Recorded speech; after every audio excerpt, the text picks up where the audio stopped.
When they turn 14, every human gets an obscure superpower with a lengthy description of it so they know what it is. But when yours arrives, it only says 4 words, don't. On my 14th birthday, I was led down into the school basement to where the contraption nested. As soon as I sat in front of it, its snake-like arm shot out and bit into my hand, drawing blood for its study. Usually, once complete, it would print out a detailed report on your power, as well as recommended jobs, clubs to join with similar kids, training routines, etc. All I got was a simple 4-word note. I don't think it would have qualified as a fortune cookie, even perhaps only as allergy advice. Don't touch the water. The excitement of the last few years of waiting to find out my future evaporated like morning dew. Don't touch the water. But I've touched water plenty, I said to the counselor, a gray-haired school teacher who'd escorted me to the machine. She looked as perplexed as I was disappointed.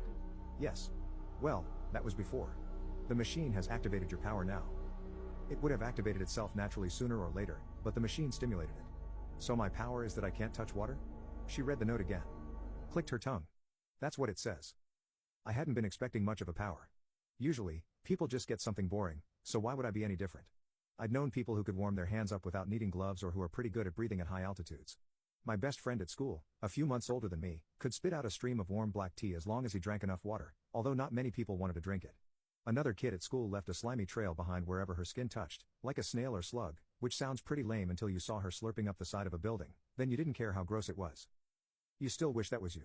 My counselor took me to the nurse where she tested a drop of water on my index finger. We need to know what it means exactly, said the nurse. Imagine he can't go out in the rain or can't swim or can't drink water.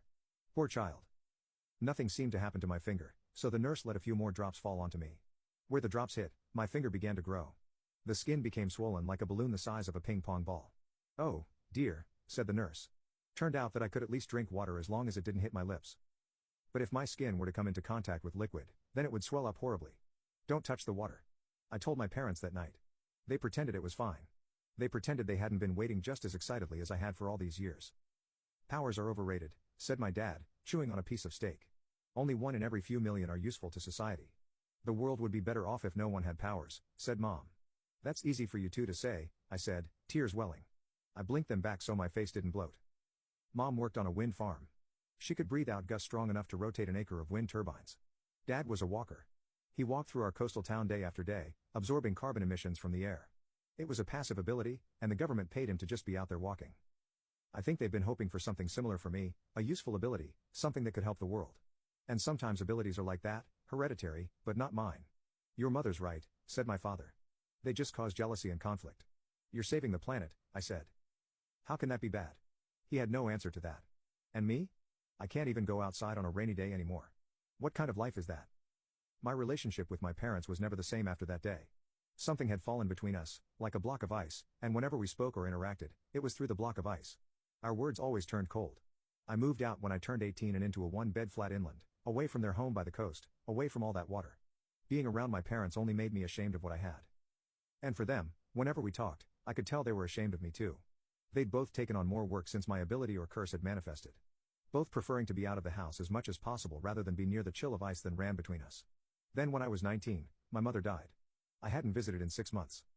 I barely left my apartment in that time, first to avoid rain, then later to avoid everything. Then one afternoon, my father called to tell me Mom had died at work. She'd been straining too hard during a power outage to try to make sure people had enough heat in their homes. Her heart had given up. After the funeral, I stayed with my father for a few days.